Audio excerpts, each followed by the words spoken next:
Sintonia e afinidade. São dois conceitos das ciências. Sintonia e afinidade, da física, da química. Eu não sei se você sabia, mas esses dois conceitos podem ser utilizados para explicar. Utilizados para explicar, não significa que sejam a mesma coisa. Para explicar determinados fenômenos que ocorrem com os nossos pensamentos, fenômenos relativos aos nossos pensamentos.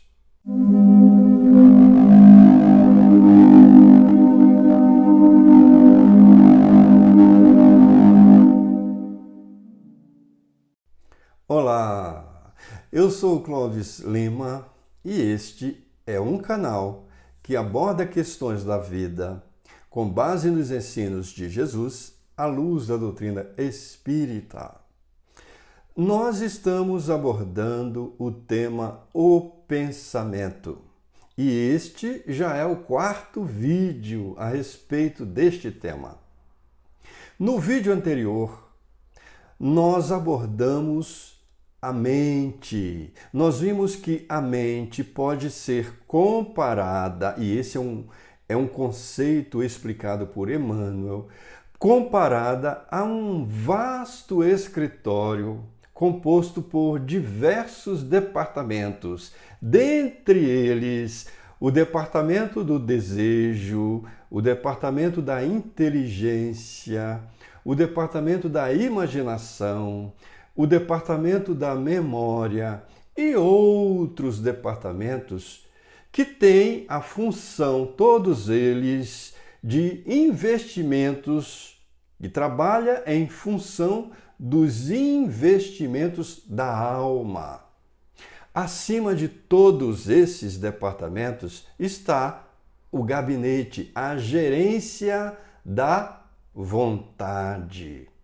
No vídeo de hoje, nós vamos ver como dois conceitos da física e da química, como sintonia e afinidade, podem ser aplicados. Não quer dizer que esses conceitos estejam presentes, mas eles podem ser utilizados para explicar determinados fenômenos que ocorrem com os nossos pensamentos. Qual é a relação entre sintonia e afinidade e os nossos pensamentos?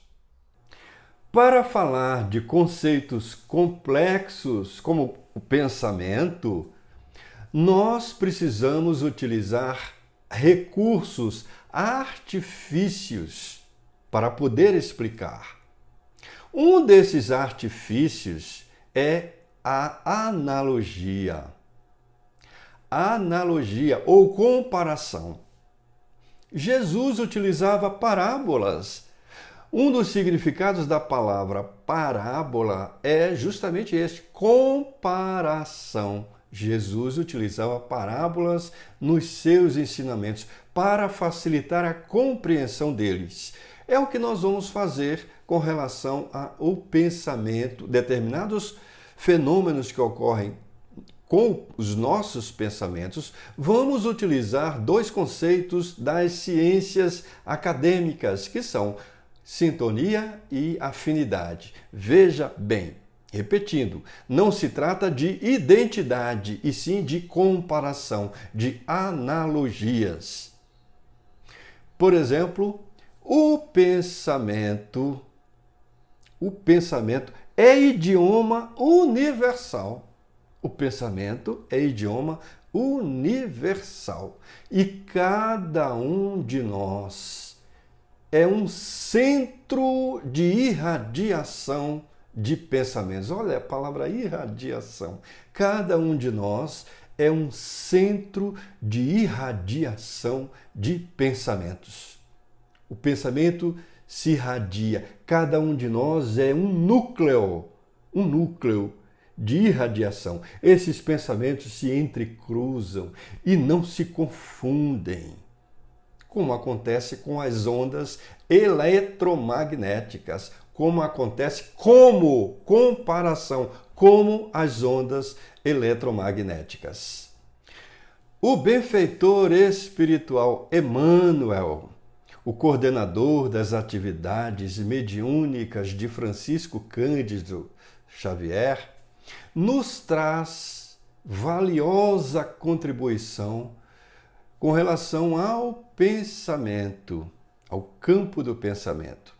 Ele diz o seguinte: cada um de nós, cada pessoa, na condição evolutiva em que nos encontramos, é governada essencialmente por 3 fatores específicos, que são experiência, estímulo e inspiração. Experiência, estímulo e inspiração. A experiência é o conjunto dos nossos próprios pensamentos. O estímulo é a circunstância que nos estimula, que nos impele a pensar. A inspiração é o conjunto dos pensamentos alheios que nós aceitamos ou procuramos. Veja, não se preocupe com as palavras experiência, estímulo, inspiração. O mais importante são as ideias, os conceitos. Então nós temos os nossos próprios pensamentos, nós temos os pensamentos dos outros, pensamentos alheios, que nós aceitamos ou procuramos, buscamos, e temos a circunstância que nos impele, que nos obriga, que nos estimula a pensar.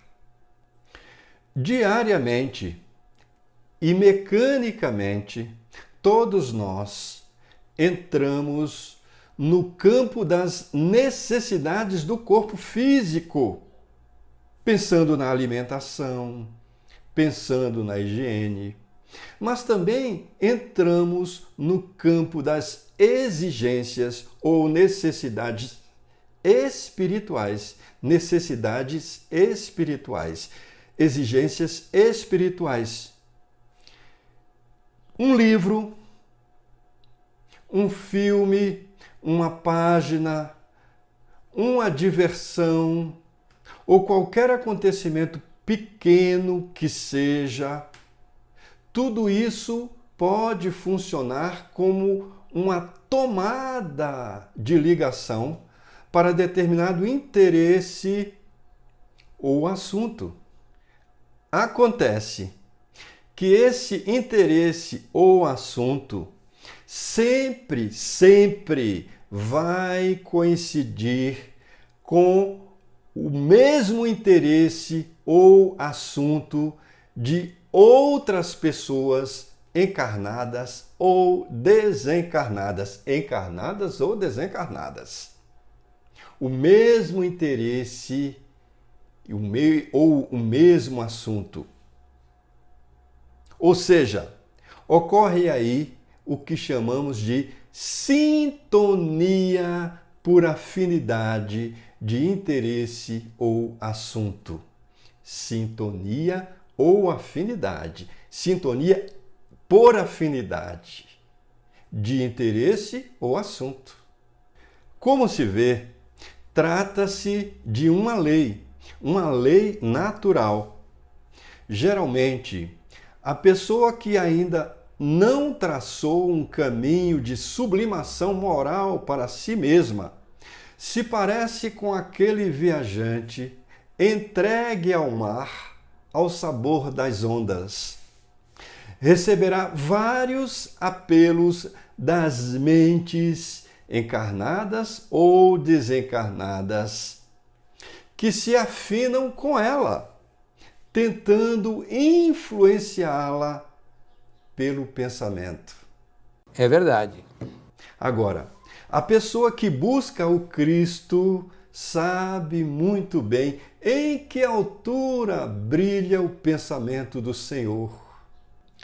Veja as analogias que Emmanuel nos coloca Um viajante ou um navegante, um barco, mar, ondas, bússola, leme.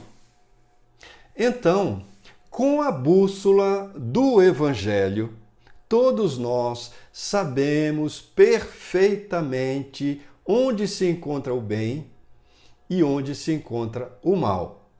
Razão porque todos nós, dispondo do leme da vontade, o problema da sintonia corre por nossa conta. Assimilamos os pensamentos daqueles que pensam como pensamos. Assimilamos os pensamentos daqueles que pensam como pensamos. Isto é uma lei natural.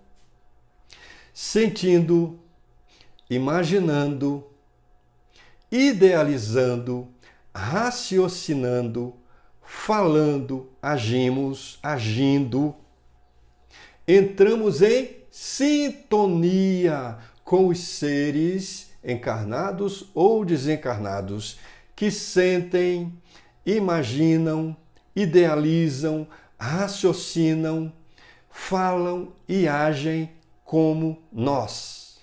Cuidado!